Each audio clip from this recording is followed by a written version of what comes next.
Supreme court की जानिब से एक बड़ी फटकार योगी की सरकार को।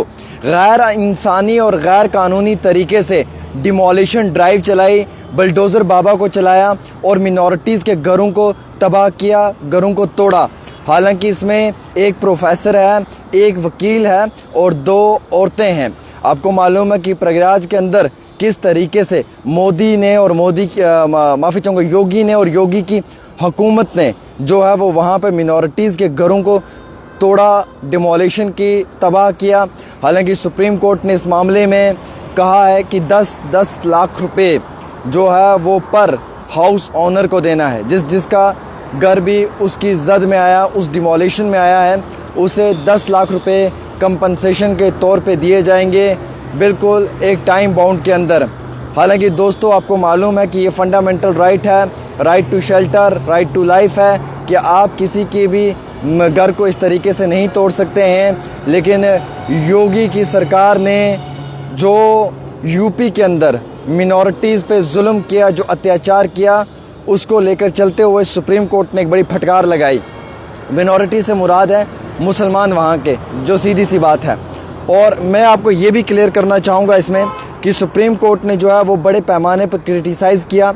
सुप्रीम कोर्ट ने योगी आदित्यनाथ की उत्तर प्रदेश में जो सरकार है उन्हें कहा कि आपने गैर इंसानी और गैर कानूनी तरीके से जो डिमोलिशन चलाई है और जिसकी वजह से उन लोगों के घरों को निस्तनाबूद किया है, तबाह किया है, उस मामले में कोर्ट ने ऑर्डर किया है कि 10 लाख रुपए आपने कंपनसेशन देना है उस अफेक्टेड हाउस ओनर को, जो फिर से अपने घर को वापस तामीर कर पाए, बाकायदा एक टाइम मैनर के अंदर। हालांकि सुप्रीम कोर्ट ने ट्यूसडे के रोज़ 1 अप्रैल को जो है वो योगी की हुकूमत को लेकर चलते हुए फटकार लगाते हुए ये कहा है कि प्रयागराज के अंदर जो डिमोलिशन हुई हैं वो रूल ऑफ लॉ को मद्देनज़र रखते हुए उनके रेजिडेंशियल स्ट्रक्चर्स को आप नहीं तोड़ सकते थे।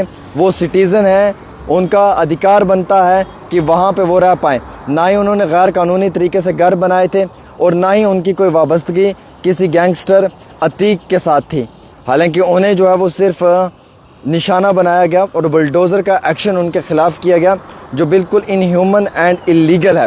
हालांकि इसमें हम आपको ये बताना चाहेंगे कि सुप्रीम कोर्ट ने हवाला दिया power under article 142 of the constitution of India का 142 का हवाला देते हुए भी कहा और ये भी कहा कि जिस तरीके से आपने वहाँ पे इन लोगों के साथ गलत रवैया अख्तियार किया है, इस मामले में कानूनी कार्रवाई को अमल में लाया जाएगा और बाकायदा 10 लाख रुपए कंपनसेशन के तौर पे हर उस शख्स को दिए जाएंगे जिसका घर डिमोलिश हुआ है। योगी की सरकार ने 24 घंटे का समय दिया था उन्हें एक्सप्लेनेशन के लिए जब उनके घर तोड़ने की बात आई। आप ही मुझे बताएं 24 घंटे में कौन एक्सप्लेन कर सकता है? आप ही मुझे बताएं विद इन 24 आवर्स कौन एक्सप्लेनेशन का नोटिस जो है वो का जवाब दे सकता है? तो ये साफ जाहिर सी बात थी कि मिनॉरिटीज़ को वहाँ पर योगी की हुकूमत ने टारगेट किया था और जब मिनॉरिटीज़ को आपने टारगेट किया तो ऑब्वियसली उनके पास कोई और रास्ता तो नहीं था। उनके पास एक अदालत आलिया का ये रास्ता था जहाँ पे वो पहुँचे, जहाँ पे उन्होंने अपनी गुहार लगाई, जहाँ पे उन्होंने जो है वो अदल और इंसाफ की मांग की, जहाँ पे उन्होंने जो है वो हक़ और इंसाफ के लिए आवाज़ उठाई और वहाँ से उन्हें इंसाफ मिला।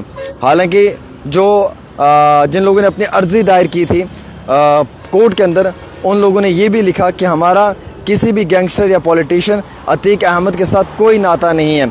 इन लोगों ने हमें उस चीज़ में डाला कि आपका इसके साथ रिश्ता है, नाता है, और उसी बुनियाद पे इन लोगों ने जो है वो हमारे घरों को तोड़ दिया और 24 घंटे में नोटिस हमें भेजा और कहा कि आप इस नोटिस का जवाब दो। 24 घंटे में भला कोई क्या ही जवाब देगा? तो योगी आदित्यनाथ की सरकार को एक बड़ी फटकार लगी यूपी के अंदर, क्योंकि योगी की सरकार ने वहाँ के मिनॉरिटीज़ पर जुल्म किया था, 3 लोगों के घरों को तबाह किया था, जिसमें कि 4 लोगों के, जिसमें कि एक प्रोफेसर है, प्रोफेसर अली अहमद, एक वकील है हैदर अली, और 2 औरतें हैं जिनके घरों को तबाह करने में योगी की सरकार का एक बड़ा रोल रहा था। लेकिन सुप्रीम कोर्ट ने कहा कि आपने गैर कानूनी और गैर इंसानी तौर के ऊपर ये डिमोलिशंस किए हैं, जो कि आप नहीं कर सकते हो। हिंदुस्तान के कॉन्स्टिट्यूशन आर्टिकल 142 का हवाला दिया, फंडामेंटल राइट का हवाला दिया, right to shelter, right to life का हवाला दिया और कहा कि जो आपका ये रवैया था इन लोगों के ख़िलाफ़ वो बिल्कुल नाकाबिल कबूल था। हालांकि उन्होंने कहा कि आपने 24 घंटे का नोटिस इन्हें भेजा, नोटिस भेजा और कहा कि आप 24 घंटे में जवाब दो। भला कोई कैसे ही 24 घंटे में जवाब दे सकता है एक नोटिस का।